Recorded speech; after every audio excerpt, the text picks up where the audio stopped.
नमस्कार दोस्तों, लगभग सभी लोगों को ये लगता है कि राजगढ़ के हजारों घरों तक आने वाली ये जो बिजली है वो राजगढ़ के हेडगेवर कॉलोनी के पास में मौजूद पावर प्लांट में बनती है। लेकिन दोस्तों ऐसा बिल्कुल भी नहीं है। आप जान करके काफी ज्यादा हैरान हो जाओगे कि ये बिजली बनी कैसे है, आपके घरों तक ये बिजली पहुंचती कैसे है। तो नमस्कार दोस्तों, मेरा नाम है अनिल कुमार जाटा और जुड़ चुके हैं आप इन्फॉर्मेटिव एवरीथिंग के साथ। आज की वीडियो में आपको ये बताऊंगा कि आपके घरों तक आने वाली जो बिजली है ये बनाई कैसे जाती है, किस चीज से और कहाँ ये बिजली बनती है और आपके घरों तक ये पहुंचाई कैसे जाती है। दोस्तों ये बहुमूल्य जानकारी आपको कोई सहज में देगा नहीं, इसलिए प्लीज वीडियो में अंत तक जुड़े रहें।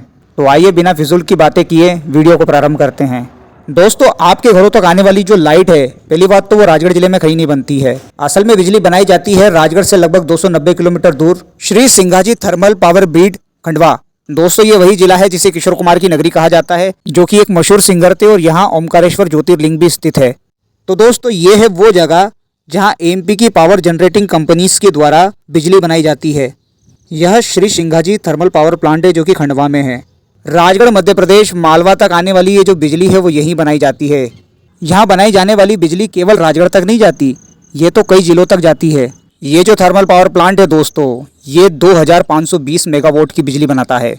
तो दोस्तों अब समय आ गया है कि बिजली बनने की प्रक्रिया को जान लिया जाए। आइए मैं सरल शब्दों में बता देता हूं आपको। तो दोस्तों इस इमेज में इलेक्ट्रिसिटी बनने की जो प्रोसेस है उसको समझाया गया है। आइए समझते हैं। सबसे पहले यहाँ पर दोस्तों बॉयलर होता है। इस बॉयलर में पानी होता है और इस बॉयलर को कोयला जला करके हाई टेम्परेचर पर गर्म किया जाता है, जिसे आप इस इमेज के शुरुआती हिस्से में देख पा रहे हैं। पानी गर्म होने की वजह से भाप बनती है और इस भाप को आगे चलकर टरबाइन पर फेंका जाता है या फिर टरबाइन पर छोड़ा जाता है।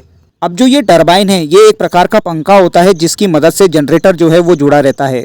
जब टरबाइन घूमता है तो ये जनरेटर भी अंदर से घूमने लगता है। आप इस जनरेटर के अंदर बड़ी बड़ी चुंबक और तांबे की तारों की कुंडली देख सकते हैं। टरबाइन की घूमने की वजह से जब अंदर से ये जनरेटर घूमता है तभी यहाँ पर जो है बिजली का जन्म होता है। आगे चल करके ये जो बिजली है इसको ट्रांसफार्मर तक भेज दिया जाता है ताकि और भी ज़्यादा यहाँ पर वोल्टेज बढ़ाया जा सके बिजली का। दोस्तों इस बड़े पावर प्लांट में बिजली बनने के बाद में अब यहाँ पर जो है वितरण का काम होता है, जो आगे आने वाले दूसरे जो हैं पावर स्टेशन सब स्टेशन जो हैं इसमें अपनी भूमिका निभाते हैं। दोस्तों ये काम कोई छोटे मोटे पैमाने पर नहीं होता, ये काम बहुत बड़े पैमाने पे होता है। यहाँ पर लाखों लीटर पानी लग जाता है। इसके अलावा जो कोयला है वो भी यहाँ पर बड़े पैमाने पर लग जाता है। अब यूँ तो समझने के लिए इसमें बहुत कुछ है दोस्तों, जो कि टेक्निकल लाइन आ जाती है। फिर इसके बाद में अपन ने सामान्य दृष्टि से तो काफ़ी कुछ समझ लिया है। अब अपन आगे की तरफ बढ़ते हैं। जैसे कि मैंने आपको बताया दोस्तों कि इलेक्ट्रिसिटी बनने के बाद में ये जो अगला काम होता है वो इलेक्ट्रिसिटी के वितरण का होता है। मतलब अब इलेक्ट्रिसिटी तो बन चुकी है, अब क्या किया जाएगा, उसके वितरण का काम किया जाएगा, मतलब उसको जो है बांटा जाएगा। तो दोस्तों इन बड़े बड़े पावर प्लांट में बिजली बनने के बाद में ये ऊँचे ऊँचे जो टावर होते हैं वहाँ से जो है बिजली जो है अलग अलग जगहों तक ट्रांसफ़र होने का काम करती है। ये जो ऊँचे ऊँचे टावर होते हैं इन्हीं को ट्रांसमिशन टावर कहा जाता है। आई थिंक आपने इनको कई बार देखा होगा। तो दोस्तों यही वो ट्रांसमिशन टावर हैं जो कि खंडवा में बनी हुई बिजली को राजगढ़ तक पहुंचा रहे हैं। ये कई किलोमीटर तक फैले हुए रहते हैं और कई सारे टावरों का ये एक नेटवर्क होता है। ये टावर जो है वो एक प्रकार की स्टील का बना हुआ रहता है और इसमें जो बिजली जो ट्रांसफ़र हो रही है वो हज़ारों वोल्टेज की होती है। अब इस हज़ारों वोल्टेज की बिजली को यदि हर घरों तक भेजा जाए तो सब कुछ ही ब्लास्ट हो जाए।